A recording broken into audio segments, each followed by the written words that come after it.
না, ঠিক কিনা বলেন? এই জন্য আল্লাহ রাব্বুল আলামিন বলেছেন, ইয়া আইয়ুহাল্লাযীনা আমানুত্তাকুল্লাহা হাক্কা তুকাতিহি ওয়া লা তামুতুন্না ইল্লা ওয়া আনতুম মুসলিমুন। আল্লাহ রাব্বুল আলামিন বলেছেন, হে ঈমানদারগণ, তোমরা আল্লাহকে ভয় করো। কে বলেছেন? আল্লাহ বলেছেন ঈমানদারদেরকে তোমরা আমি আল্লাহকে ভয় করো। কেমন ভয় করবা? হাক্কা তুকাতিহি, ভয় করার মতো ভয় করো। ওয়ালা তামুতুন্না ইল্লা ওয়া আনতুম মুসলিমুন, তবে জেনে রাখো তোমরা মুসলমান না হয়ে মৃত্যুবরণ করিও না। সুবহানাল্লাহ। মুসলমান না হয়ে মৃত্যুবরণ করিও না। আমরা তো মুসলমান, আবার আল্লাহ কি করে মুসলমান না হয়ে মরিও না? মুসলমান জিনিসটা যত সহজ, মুসলমান জিনিসটা যত সহজ মনে করি, এত বাস্তবে খুবই কঠিন। এক কাপ চা খাওয়াই দিল দোয়ারের মধ্যে, ভাই আমার পক্ষে সাক্ষীরা দিবেন, শেষ। ঠিক কিনা বলেন? এটা মুসলমান কয়।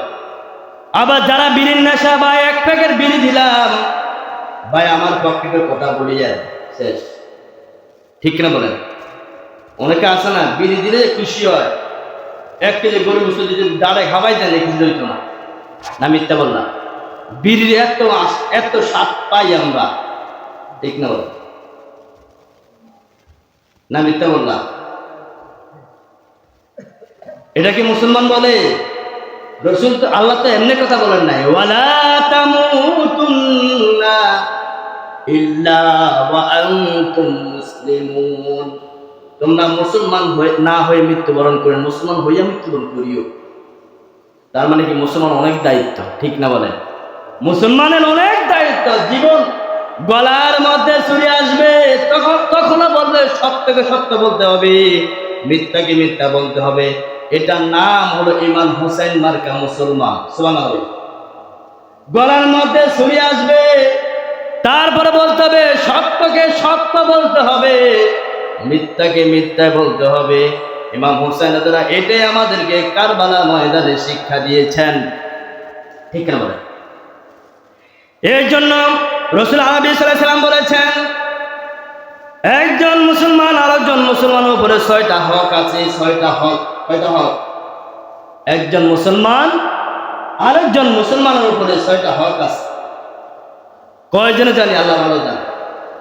জানতে হবে যেটা আমি মুসলমান, ঠিক না বলে? আন আবি হুরায়রা রাদিয়াল্লাহু তাআলা আন্না রাসূলুল্লাহ সাল্লাল্লাহু আলাইহি সাল্লাম, হযরত আবু হুরায়রা রাদিয়াল্লাহু তাআলা আনহু বর্ণিত, আন্না রাসূলুল্লাহ সাল্লাল্লাহু আলাইহি সাল্লাম, রাসূল আরবি সাল্লাল্লাহু আলাইহি সাল্লাম ইরশাদ করেন, ক্বালা হাক্কুল মুসলিমি আলা মুসলিমি সিত্তু, একজন মুসলমান আরেকজন মুসলমানের উপর 6টা হক আছে। কিলা মা হুন্না ইয়া রাসূলুল্লাহ, সাহাবায়ে কেরাম বলেন, ইয়া রাসূলুল্লাহ, একজন মুসলমান আরেকজন মুসলমানের উপর 6টা হক, সেগুলা কি? সেগুলা কি? ক্বালা আমানত বললেন, ইদা লাকিয়াতুহু ফাসাল্লিম আলাইহি, যখন তোমার কোন মুসলমান ভাইয়ের সাথে সাক্ষাৎ হয়, 1 নাম্বার হক হলো তুমি তোমার ভাইকে সালাম দিবা। সুবহানাল্লাহ।